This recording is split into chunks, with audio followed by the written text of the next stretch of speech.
हाँ जी, चलिए तो हम लोग जो है लेक्चर 3 की तरफ बढ़ते हैं। इससे पहले हम लोग जो है उधर फर्टिलाइजेशन इवेंट में, जो इवेंट ऑफ फर्टिलाइजेशन था उसमें 3 इवेंट हम लोग प्री फर्टिलाइजेशन, फर्टिलाइजेशन और पोस्ट फर्टिलाइजेशन पढ़ना है। तो प्री फर्टिलाइजेशन वाला पार्ट हम लोग देख चुके थे। प्री फर्टिलाइजेशन वाला पार्ट में हम लोग गैमेट का फॉर्मेशन और गैमेट ट्रांसफ़र, तो गैमेट फॉर्मेशन तक हम लोगों ने देखा था। गैमेट फॉर्मेशन में हम लोग चर्चा किए थे, अगर यदि ऑर्गेनिज्म का बॉडी डिप्लॉयड रहा तो गैमेट का फॉर्मेशन क्या होगा, कौन सा प्रोसेस से, मियोसिस से। और यदि ऑर्गेनिज्म का बॉडी हैप्लॉयड रहा तो गैमेट का फॉर्मेशन कैसे होगा, माइटोसिस प्रोसेस से। इतना तक हम लोग देखे थे पिछले क्लास में। चलिए आगे बढ़ते हैं। जो प्री फर्टिलाइजेशन इवेंट का जो दूसरा पार्ट है गैमेट ट्रांसफ़र, उसके तरफ। गैमेट ट्रांसफ़र देखिए, अब है कि गैमेट का फॉर्मेशन हो गया फर्टिलाइजेशन के लिए, तो गैमेट प्री रिक्वेस्टिक चीज़ है। गैमेट फॉर्मेशन हो गया, मेल के अंदर मेल गैमेट, फीमेल के अंदर फीमेल गैमेट। लेकिन भाई दोनों को तो मीटिंग करना है मैटिंग के लिए, फर्टिलाइजेशन के लिए, तो उनको एक दूसरे के नज़दीक आना पड़ेगा। तो नज़दीक आने का जो प्रोसेस है गैमेट ट्रांसफ़र कहलाता है। Most of the animal case में या ऑर्गेनिज्म के केस में क्या होता है, मेल गैमेट मोटाइल होता है और फीमेल गैमेट स्टेशनरी होता है। फीमेल गैमेट फीमेल बॉडी के अंदर एक जगह पर प्लेस्ड रहता है। मेल गैमेट को ट्रांसफ़र करके जाना होता है फीमेल गैमेट के पास। हाँ, कुछ अपवाद है, आपके एनसीईआरटी मेंशन किया है, फंगी और एल्गी। कुछ फंगी है, कुछ एल्गी है, नाम मेंशन नहीं है, जानने की ज़रूरत भी नहीं है, बस एग्जाम्पल याद रखेंगे। कुछ फंगी और कुछ एल्गी। उस केस में क्या है जी, गैमेट मेल हो या फीमेल हो, दोनों क्या है, मोटाइल होता है। सॉरी।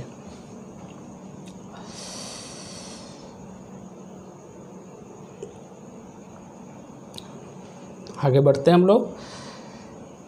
कह रहा है कि ये जो गैमेट ट्रांसफ़र की बात है तो उसके लिए मीडियम की ज़रूरत पड़ती है, और उस मीडियम का जो नाम होता है वो मीडियम क्या है, वाटर होता है। वाटर के हेल्प से मेल गैमेट एक जगह से ट्रांसफ़र करके दूसरे जगह, मतलब रिक्वायर्ड फीमेल के पास वो पहुंचने का काम करता है। इस जर्नी में बहुत सारे गैमेट, मेल गैमेट का क्या होता है, खात्मा हो जाता है, मेल गैमेट डिस्ट्रॉय हो जाता है।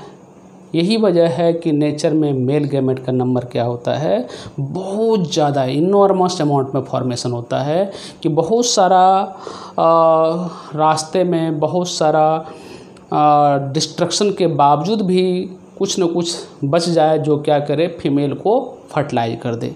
मकसद ये रहता है। फीमेल गैमेट एक बना, उनको फर्टिलाइज करने के लिए करोड़ों अमाउंट में क्या होता है, मेल गैमेट का फॉर्मेशन होता है। ह्यूमन बीइंग के केस में भी वही बात है। फीमेल के ओवरी में एक मेंस्ट्रुअल साइकिल कंप्लीट होने के बाद उस मेंस्ट्रुअल साइकिल के मिड में जब ओव्यूलेशन होता है तो एक एग का फॉर्मेशन होता है, और वो एग को फर्टिलाइज करने के लिए मेल की तरफ से करोड़ों स्पर्म पार्टिसिपेट करता है। अलग बात है कि फर्टिलाइजेशन में भाग एक ही स्पर्म लेता है, लेकिन चाहिए, क्योंकि एक स्पर्म बनेगा तो हो सकता है फीमेल का जो रिप्रोडक्टिव ट्रैक का जो पीएच लेवल होता है वो हाईली अनफेवरेबल कंडीशन प्रोवाइड करता है मेल स्पर्म के लिए। बहुत सारा डिस्ट्रक्शन होता है। अगर एक ही बना डिस्ट्रॉय हो गया तो फिर फर्टिलाइजेशन का चांसेस क्या होगा, बहुत कम हो जाएगा। यही वजह है कि बहुत सारा स्पर्म बना, उसमें से बहुत सारा डिस्ट्रॉय भी हुआ, इसके बावजूद भी कुछ इतना बच जाता है कि आराम से फीमेल एग को फर्टिलाइज कर सके। चलिए आगे बढ़ते हैं।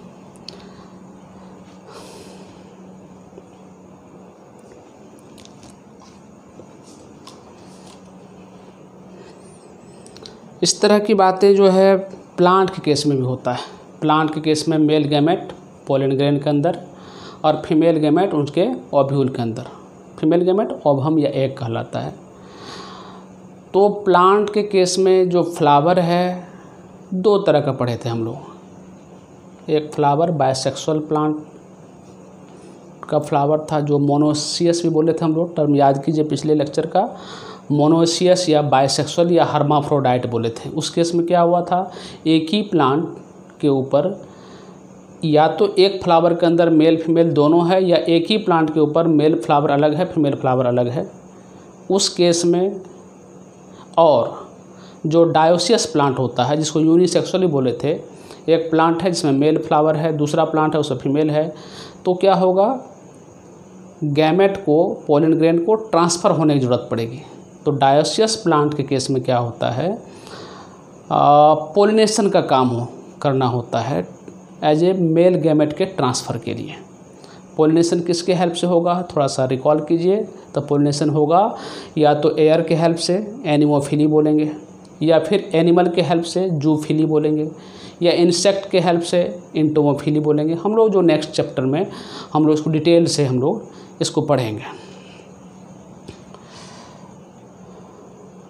आप पढ़ेंगे, आपके एनसीईआरटी के अकॉर्डिंग ये बात है, तो आप इसको ध्यान रखेंगे। आप एनसीईआरटी को रेगुलर इंटरवल पर जो आप उसको रिवीजन करते रहेंगे, एक एक बात आपको जो मैं बता रहा हूँ वो सब मेंशन है। आज जैसे सेल्फ फर्टिलाइजेशन करने वाला जो प्लांट है, बाइसेक्सुअल प्लांट है, जैसे पी हो गया, ये पी मटर, इसमें क्या है, transfer of pollen grain to the stigma is relatively easy है। क्यों ईजी है जी, क्योंकि एक ही फ्लावर के अंदर उनका मेल पार्ट भी है फीमेल पार्ट भी है।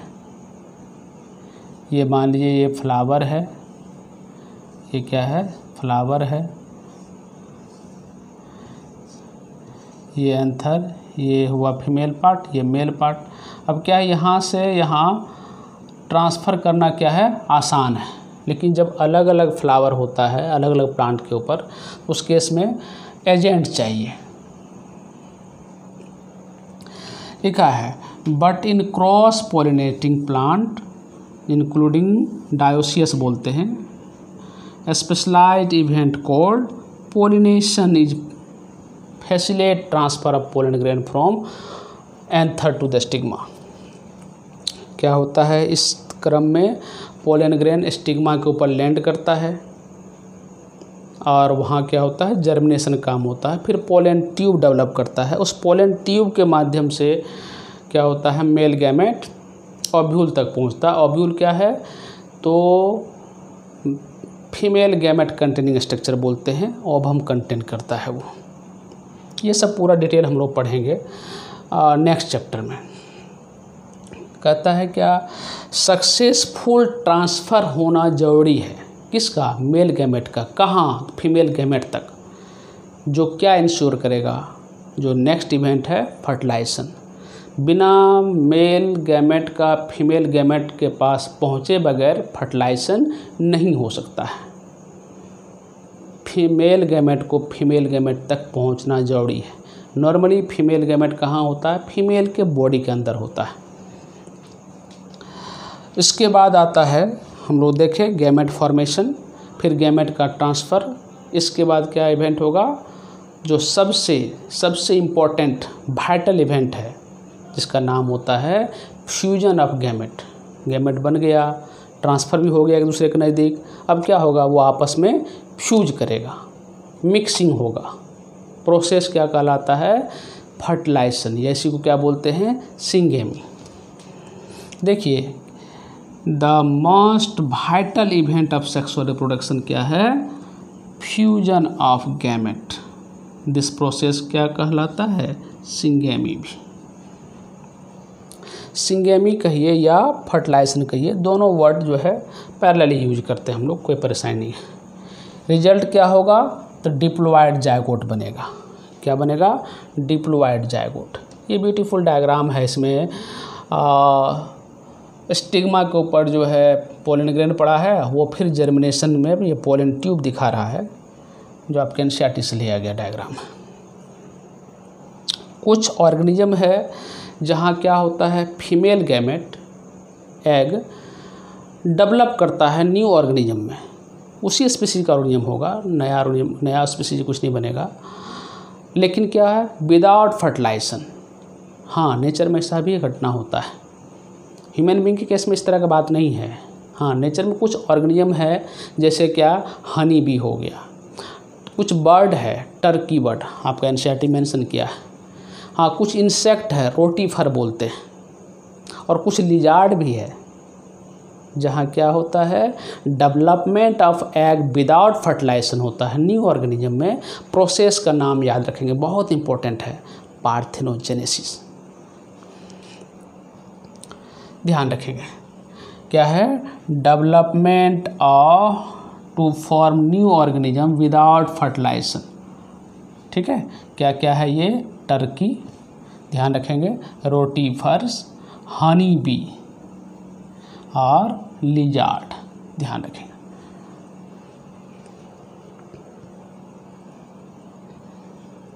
कह रहा है कि ये सिंगेमी का काम, फर्टिलाइजेशन का काम कहाँ होता है?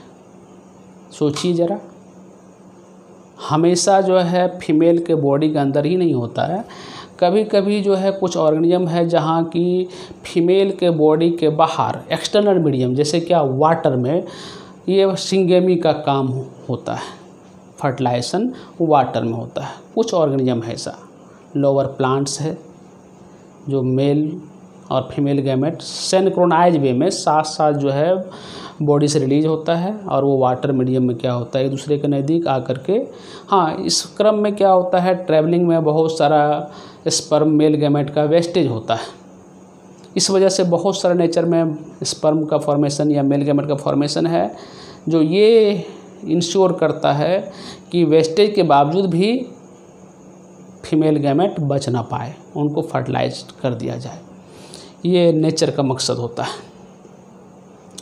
यदि बॉडी के बाहर सिंगेमी का काम हो रहा है, फर्टिलाइजेशन हो रहा है, तो बोलते हैं हम लोग एक्सटर्नल फर्टिलाइजेशन।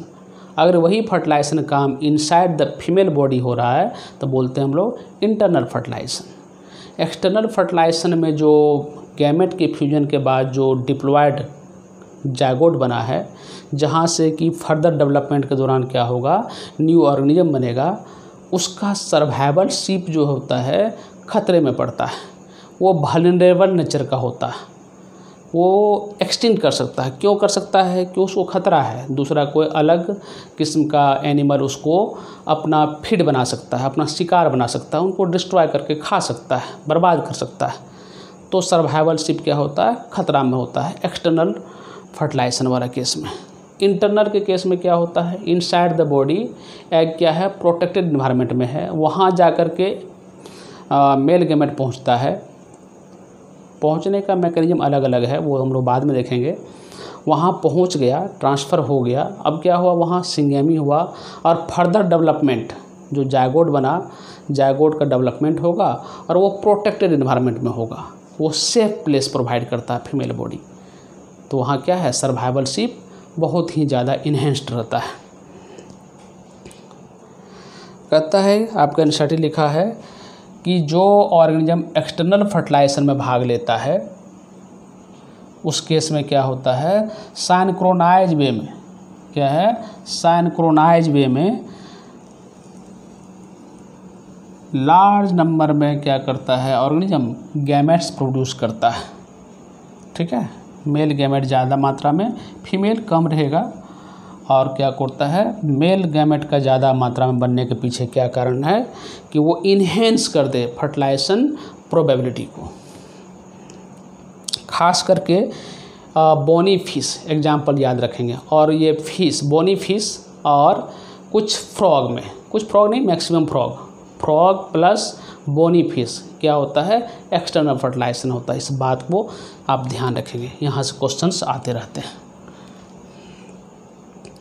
कहता है बहुत सारा टेरेस्ट्रियल ऑर्गेनिज्म है, फंगी है, रेप्टाइल्स है, बर्ड है, हायर प्लांट्स है, मैमल्स है, जहाँ क्या होता है इंटरनल फर्टिलाइजेशन होता है। तो ये एग्जाम्पल भी इम्पोर्टेंट है, इसको आप ध्यान रखेंगे। ये एग्जाम्पल इम्पोर्टेंट है, इसको ध्यान रखेंगे। ठीक है, ये एग्जाम्पल इम्पोर्टेंट है ये।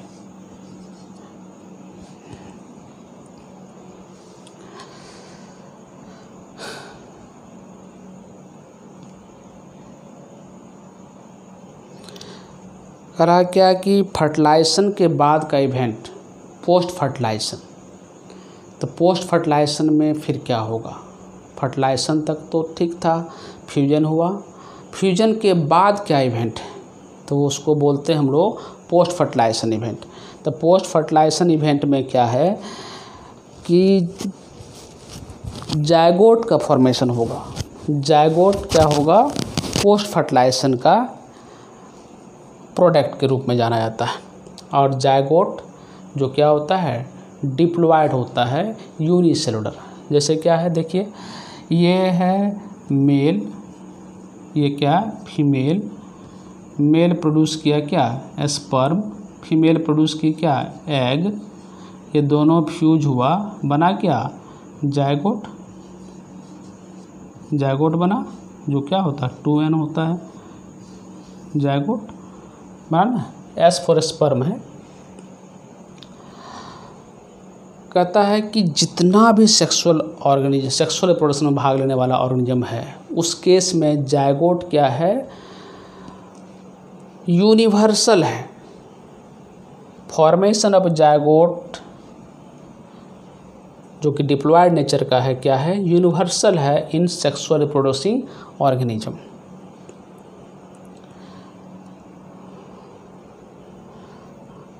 अब देखिए जायगोट का डेवलपमेंट कैसे होगा।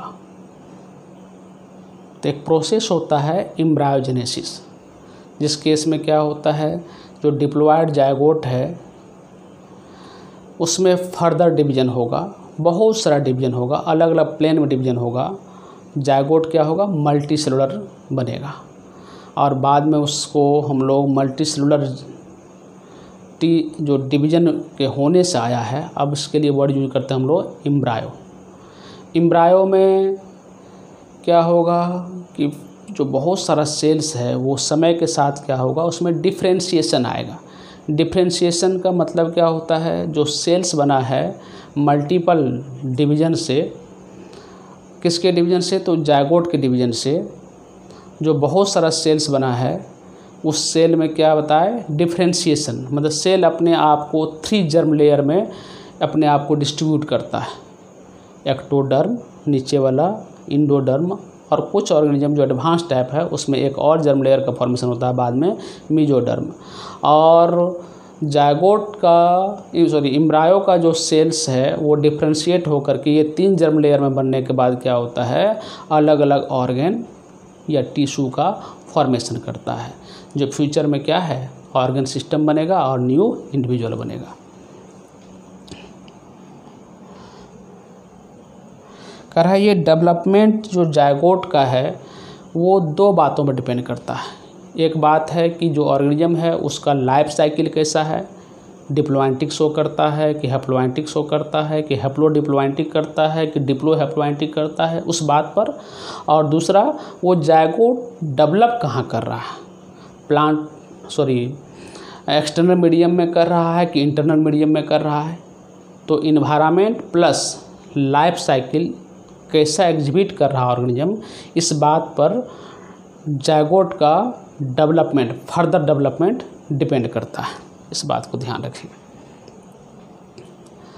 करा जायगोट क्या है, तो वाइटल लिंक है, क्या करता है, वो स्पीशीज के कंटिन्यूटी को मेंटेन रखता है। क्या है, जायगोट वाइटल लिंक है। कैसे वाइटल लिंक है, हम लोग कल्पना कीजिए, कल्पना नहीं मतलब सोचिए, हम लोग न तो अपने फादर का स्पर्म है और न अपने मदर का एग है, ये दोनों का फ्यूजन प्रोडक्ट है। और ये फ्यूजन प्रोडक्ट क्या है, फ्यूजन प्रोडक्ट को तो हम लोग जायगोट बोलते हैं। तो हम लोग का अस्तित्व, एग्जिस्टेंस या ओरिजिन कहाँ से, स्पर्म से? नो। एग से? बिल्कुल नो। कहाँ से? जायगोट से, है ना जी, जायगोट से। जायगोट से हम लोग का ओरिजिन हुआ। तो जायगोट का क्या काम हुआ ये लिंक प्रोवाइड किया एक जनरेशन से दूसरे जनरेशन को। पेरेंटल जनरेशन और ऑफस्प्रिंग जनरेशन के बीच का कड़ी कौन है? जायगोट होता है। तो वाइटल लिंक है। सॉरी। अब फर्दर प्रोसेस है एम्ब्रायोजेनेसिस का। एम्ब्रायोजेनेसिस में क्या है? Formation of embryo from zygote. कैसे बनेगा? तो जायगोट में डिवीजन होने से और उसका डिफरेंशिएशन होने से, ध्यान रखेंगे। और इस डिवीजन में देखिए ये जायगोट है, ये क्या है? जायगोट है, ये जायगोट है, क्या है ये? जायगोट है, जायगोट है। इसमें क्या होगा? माइटोसिस होगा, माइटोसिस बोलते हैं या क्लीवेज बनते हैं। क्या बनेगा? एम्ब्रायो, एम्ब्रायो बनेगा, ठीक है, एम्ब्रायो बनेगा। और ये एम्ब्रायनिक सेल्स क्या होगा? डिफरेंशिएशन होगा। इसमें क्या होगा? डिफरेंशिएशन, डिफरेंशिएशन क्या बनेगा? टिश्यू, क्या बनेगा? ऑर्गेन, फिर क्या बनेगा? ऑर्गेनिज्म। यही प्रोसेस है, ध्यान रखेंगे।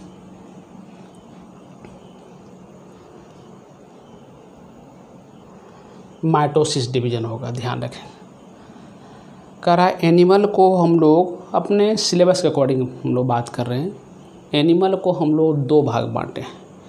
एक होता है एग लेइंग एनिमल, अंडा देने वाला। एक होती है बच्चा देने वाली, तो विविपेरस बोलते हैं। एक को बोलते हैं ओविपेरस जो एग लेइंग है, अंडा देती है। और एक है विविपेरस जो बच्चे को जन्म देती है, अपनी बॉडी से बाहर निकालती है बच्चे को।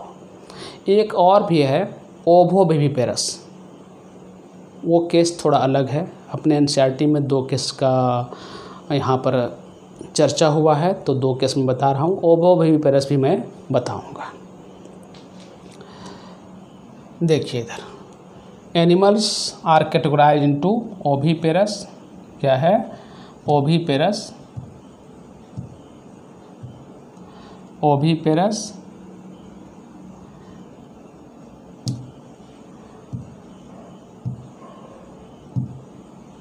क्या है? Oviparous and viviparous based on whether the development of zygote takes place outside of the body of the female parent और इनसाइड। अगर यदि जायगोट का डेवलपमेंट फीमेल पेरेंट के अंदर हो रहा है कि बाहर हो रहा है, अगर यदि अंदर हो रहा है तो विविपेरस, अगर जायगोट का डेवलपमेंट बॉडी के बाहर हो रहा है तो ओविपेरस, ठीक है, इसको ध्यान रखेंगे। ओविपेरस एनिमल का एग्जाम्पल पूछा जाता है। BIR याद रखेंगे, B for bird, I for insect, R for reptile. ये क्या है? ओविपेरस है, अंडा देने वाला जानवर होता है। कहता है in oviparous animal like reptiles, bird, insect नहीं दिया है इसमें, fertilised egg covered by hard calcareous shell. ये कैल्केरियस सेल बना रहता है किसका? CaCO3 का कैल्केरियस सेल, कैल्शियम कार्बोनेट का बना होता है। वो क्या करता है? चूँकि फर्टिलाइज्ड एग को बाहर, बॉडी के बाहर डेवलप करना रहता है, तो उसको इन्वायरमेंटली डैमेज हो सकता है। तो उसको प्रोटेक्शन देने के लिए क्या होता है? उसके चारों साइड से एक कैल्केरियस जो कैल्शियम कार्बोनेट का सेल होता है, हार्ड सेल, कवर के रूप में काम करता है।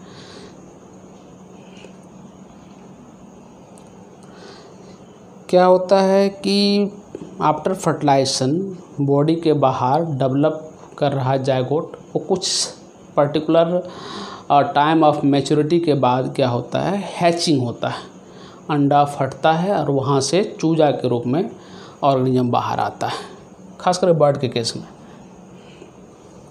और इस केस में क्या होता है, एम्ब्रायनिक केयर ढंग से नहीं हो पाता है, तो यहाँ भी क्या होता है, ओविपेरस के केस में जो सर्वाइवल शिप होता है वो क्या होता है, खतरे में होता है।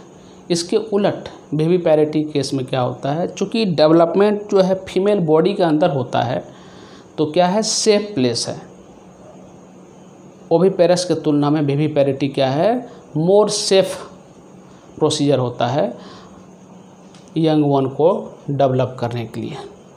देखिए लिखा हुआ है, because of proper embryonic care and protection the chance of survival of young one is greater in viviparous organism. Flowering plant के केस में भी क्या होता है, ओवरी के अंदर ओव्यूल, जहाँ क्या हुआ, स्टिग्मा के ऊपर पोलन ग्रेन पड़ा, फिर उसमें पोलन ट्यूब जर्मिनेट हुआ और उसके थ्रू जो है मेल गैमेट ट्रांसफ़र करके पहुंचा। तो फीमेल बॉडी के अंदर क्या हो रहा है, डेवलपमेंट हो रहा है, किसका, जायगोट का एम्ब्रियो के रूप में। और यहाँ भी क्या हो रहा है, जो फ्लावर का पार्ट हम लोग पढ़ेंगे नेक्स्ट चैप्टर में, जो ओवरी है, फ्लावर का पार्ट तो 4 पार्ट है, कैलिक्स, कोरोला, एंड्रोस्टियम, गाइनोस्टियम। गाइनोस्टियम को फर्दर बांटे हम लोग स्टिग्मा, सबसे ऊपर वाला पोर्शन, स्टाइल और ओवरी में। तो ओवरी डेवलप करता है फ्रूट के केस में, याद रखेंगे।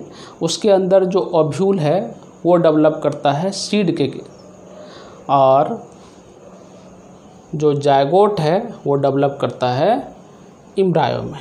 तो ये ध्यान रखेंगे, क्या है, जायगोट।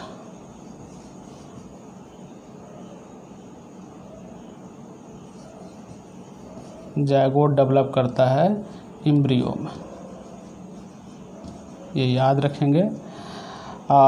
ओव्यूल डेवलप करता है सीड में, और ओवरी डेवलप करता है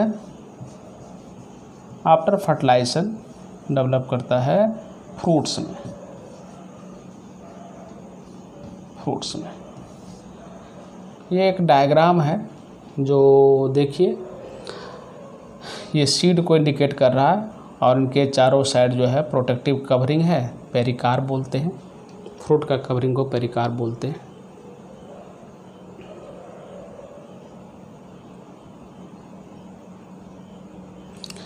कह रहा है, ovary develops into fruit which develop a thick wall called pericarp.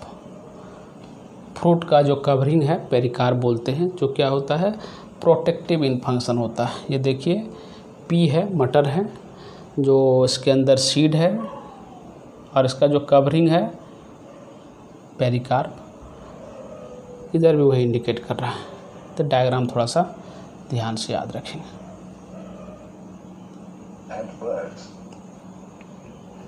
तो मैं फिर से एक बार रिकैप कर दे रहा हूँ। इस चैप्टर में जो जो बात हम लोग शुरू से पढ़े हैं, मुझे उम्मीद है कि लेक्चर 1, लेक्चर 2 और लेक्चर 3 अगर तीनों को आप एक साथ सीक्वेंस में देखेंगे तो ये चैप्टर आपको ज़रूर समझ में आएगी। चैप्टर, ये पहला चैप्टर है यूनिट का, बेसिक इन्फॉर्मेशन है। तो देखिए, मैं फास्ट रिकैप करा देता हूँ।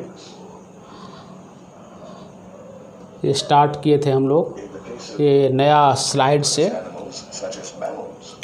इसमें हम लोग जो पहला चीज़ आया था, बायोलॉजी का डिफिनेशन, जो कि हम लोग बोले थे कि बायोलॉजी इन एब्स्ट्रैक्ट टर्म क्या है, story of life on earth है, या स्टडी ऑफ लिविंग ऑर्गेनिज्म बोलते हैं, या स्टडी ऑफ लाइफ के रूप में हम लोग इसको डिफाइन किए थे।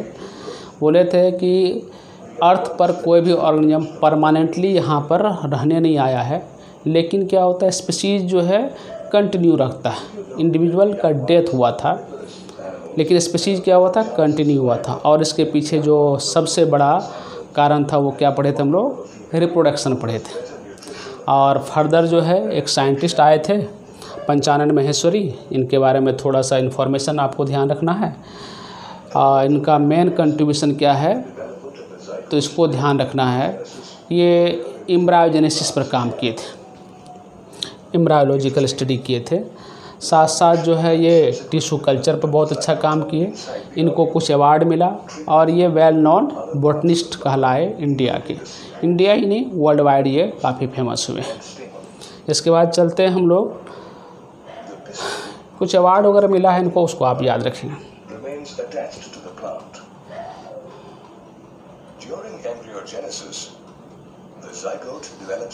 जो अपना चैप्टर था इसमें लाइफ स्पान के बारे में देखे थे। लाइफ स्पान बोले थे क्या, यह पीरियड है, किसका पीरियड है तो बिटवीन बर्थ टिल डेथ, जन्म से मृत्यु तक का जो ड्यूरेशन होता है दैट इज लाइफ स्पान। ये एवरेज होता है, अलग अलग ऑर्गेनिज्म का हम लोग देखे थे अलग अलग लाइफ स्पान था। जैसे elephant 65 year, up to 90 year भी होता है। Human being up to 100 year भी होता है। अलग अलग ऑर्गेनिज्म था। बोले थे कि लाइफ स्पान का रिलेशन जो है उनके शेप साइज से नहीं है, इस बात को आप ध्यान रखेंगे। पैरोट और क्रो में हम लोग अंतर देखे थे, दोनों का सिमिलरिटी है एक्सटर्नली, लेकिन लाइफ स्पान में काफ़ी वेरिएशन था। बोले थे क्या कि एक ऑर्गेनिज्म है जो यूनिसेलुलर टाइप का होता है, चाहे अमीबा हो चाहे बैक्टीरिया हो, उसका नेचुरल डेथ नहीं है, इमोर्टल। हम लोग जो है प्राइस पेड किए थे, जो लिविंग ऑर्गेनिज्म में जो मल्टीसेलुलर नेचर का ऑर्गेनिज्म होता है वो प्राइस पेड करता है मल्टीसेलुलर होने का। इफिशिएंसी तो ज़्यादा है लेकिन प्राइस पेड करना पड़ता है मल्टीसेलुलर का, वो हम लोग देखे थे। ये आपका ब्यूटीफुल डायग्राम, आप इसको ध्यान रखेंगे। रोज़ का 5 to 7 ईयर, क्रो 15 ईयर और parrot 140 year, butterfly 1 to 2 weeks, 10 से 13 साल डॉग है। हाँ, बनाना के बारे में बोले थे, लगता है क्या कि 3-4 साल में ये ख़त्म हो जाता होगा, लेकिन बोले थे इसका राइजोम वो 20 से 25 साल जिंदा रहता है, ये बात ध्यान रखें। हॉर्स 60 ईयर, क्रोकोडाइल 60 ईयर और ये टोर्टवाइज 100 से 150 और ये banyan tree 200 years. Rice plant 3 to 5 year. Reproduction का डिफिनेशन देखे थे, क्या हुआ था, यह जो है इम्पोर्टेंट बायोलॉजिकल प्रोसेस है जिसमें एक ऑर्गेनिज्म अपने जैसे दूसरे ऑर्गेनिज्म का प्रोडक्शन करता है, प्रोक्रिएट करता है, रिप्रोड्यूस करता है। ऑफस्प्रिंग क्या होता है, अपने पेरेंट के जैसा होता है। रिप्रोडक्शन को 2 टाइप में देखे थे, एक था एसेक्सुअल, फिर दूसरा सेक्सुअल। एसेक्सुअल में हुआ था क्या, बिल्कुल identical, morphologically and genetically identical progeny का फॉर्मेशन हुआ था, बिल्कुल कार्बन कॉपी था, क्लोन भी बोले थे। सेक्सुअल रिप्रोडक्शन में क्या था, वेरिएशन हुआ था। ये सब बात को आप ध्यान रखेंगे। कुछ ऑर्गेनिज्म में mode of reproduction asexual type था, कुछ में सेक्सुअल टाइप था। जो लोअर ऑर्गेनिज्म था वहाँ एसेक्सुअल, और जो हायर ऑर्गेनिज्म थे प्लांट वगैरह एनिमल वगैरह जितना भी है वहाँ क्या था, सेक्सुअल रिप्रोडक्शन।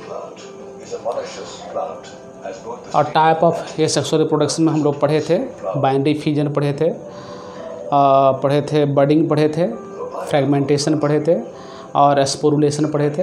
बताए थे स्पोरुलेशन अमीबा शो करता है, और नॉर्मल जो है फेवरेबल कंडीशन में amoeba binary fusion. Unfavourable condition में क्या होता है, आने से पहले वो इंसिस्टेशन किया था, अपने चारों साइड 3 लेयर का कवरिंग बनाया, और जो ही फिर फेवरेबल कंडीशन आता है उसमें क्या हुआ था, मल्टीपल फ्यूजन हुआ था, बहुत सारा अमीबा वहाँ से ब्रस्ट आउट होकर के बाहर निकलता है, स्पोरुलेशन बोलते हैं। ये याद रखेंगे। ये सेक्सुअल रिप्रोडक्टिव स्ट्रक्चर में ये फंगी केस में कोनिडिया, ये क्लेमाइडोमोनास केस में जूस्पोर, ये सब ये सेक्सुअल रिप्रोडक्टिव स्ट्रक्चर है। बर्ड हाइड्रा केस में बर्ड, और ये स्पंज केस में गैम्यूल्स, इसको ध्यान रखिएगा। ये डेफिनेशन है आपके एनसीईआरटी से ली हुई है, इस सबको ध्यान रखेंगे क्या चीज़ होता है।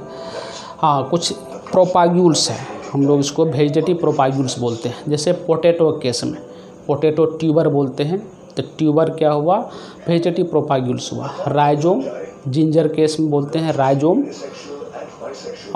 बुलबिल, एगी प्लांट में बुलबिल बोलते हैं हम लोग, ब्रायोफिल्म केस में एडवेंटिटियस बड बोलते हैं, और वाटर हाइसिंथ में बोलते हैं हम लोग ऑफसेट। वाटर हाइसिंथ के बारे में बोले थे कि याद रखिएगा, टेरर ऑफ बंगाल बोलते हैं।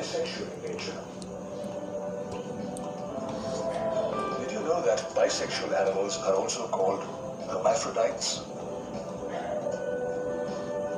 Human beings, on the other hand, are unisexual organisms. चलिए आगे देखते हैं हम लोग। Possesses either the male or female reproductive organ. Sexual reproduction definition, जिसमें क्या है कि male female of opposite sex participate करते हैं। अगर यदि क्या हुआ, बाइसेक्सुअल हुआ एनिमल, तो एक ही एनिमल के ऊपर मेल फीमेल है, या हर्माफ्रोडाइट हुआ तो एक ही मेल फीमेल के अंदर तो 2 टाइप का गैमेट बनता है।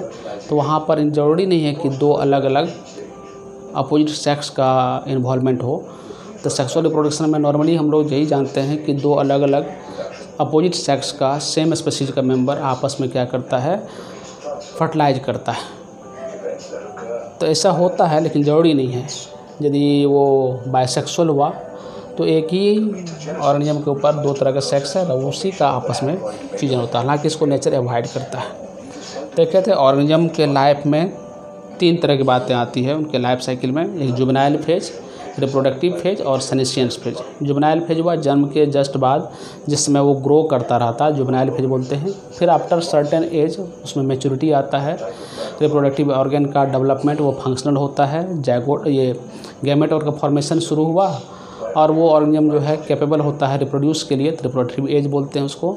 बाद में ये सब मेटाबॉलिकली क्या होता है, धीरे धीरे मेटाबॉलिक रिएक्शंस बॉडी का सीज करने लगता है, तो ओल्ड एज आता है। बाद में उसी को हम लोग सेनेशियंस बोलते हैं, डेथ हो जाता है।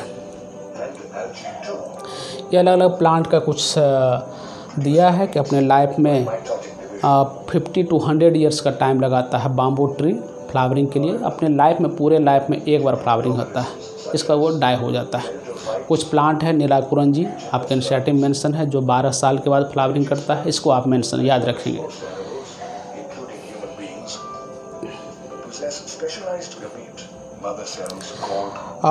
हम लोग मैमल को 2 भाग में बांटते थे।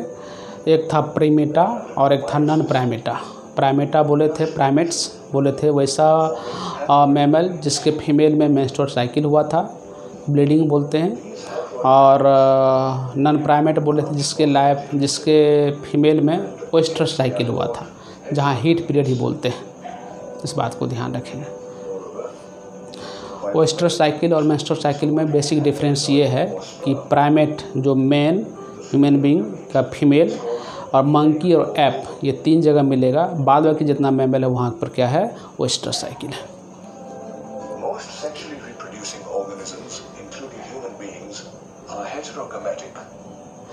कहता है कि ये जो 3 फेजेज ऑफ लाइफ है, जुवेनाइल फेज, रिप्रोडक्टिव फेज और सेनेशियंस फेज, ये तीनों के लिए जिम्मेदार फैक्टर क्या है, हार्मोन्स है।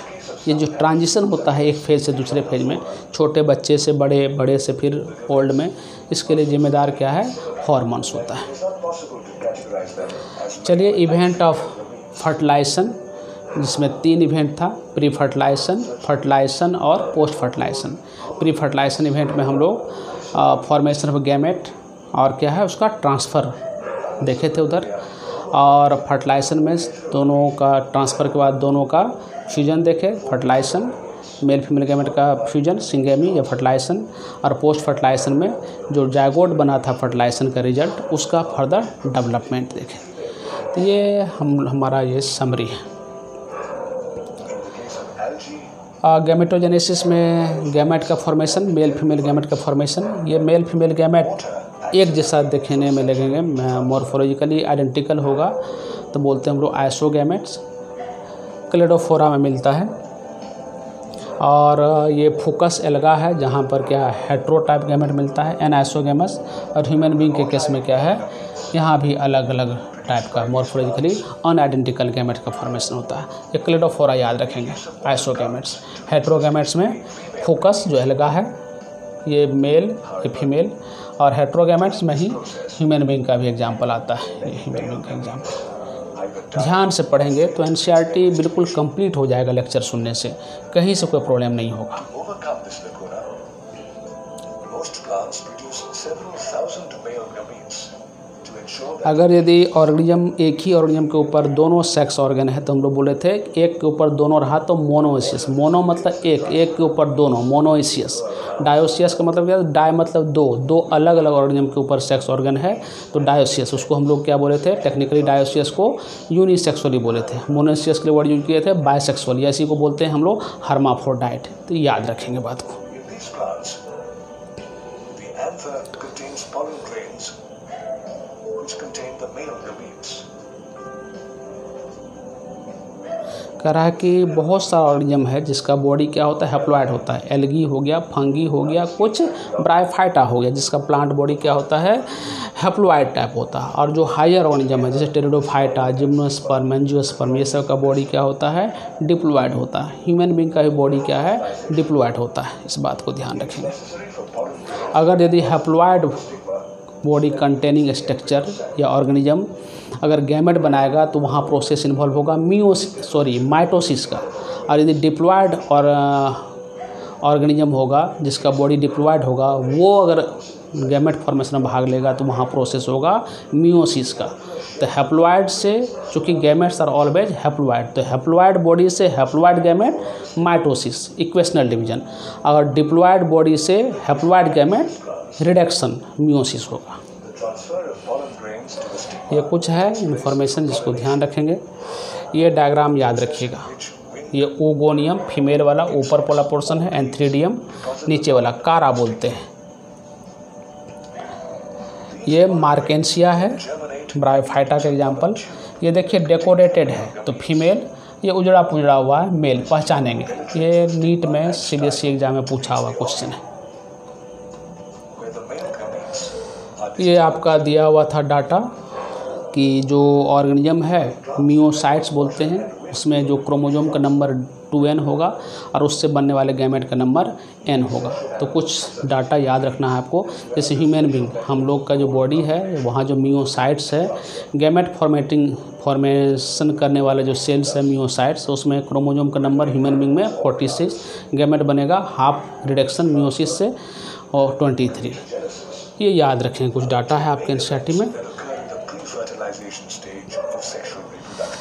अब गैमेट ट्रांसफ़र के बाद से तो मैं आज का क्लास पढ़ाया हूँ, तो कोई ज़्यादा परेशानी नहीं होगी। मैं नेक्स्ट लेक्चर नंबर 4 में आपसे मिलता हूँ। जो क्लास में मैं पिछले क्लास में मैं जो पीडीएफ के रूप में आपको मटेरियल प्रोवाइड किया था, उसमें कुछ क्वेश्चंस डाले थे, लगभग 75 के आसपास क्वेश्चंस है। मैं नेक्स्ट लेक्चर में सभी क्वेश्चन मैं आपके साथ डिटेल में शेयर करूंगा। प्लीज़ आप जो है उस क्वेश्चन को एक दिन का समय देता हूं, उसको आप बना करके रखेंगे। जो भी कन्फ्यूजन होगा मैं उस लेक्चर में मैं दूर करूंगा। तब तक के लिए मैं आपसे विदा लेता हूं। Thank you.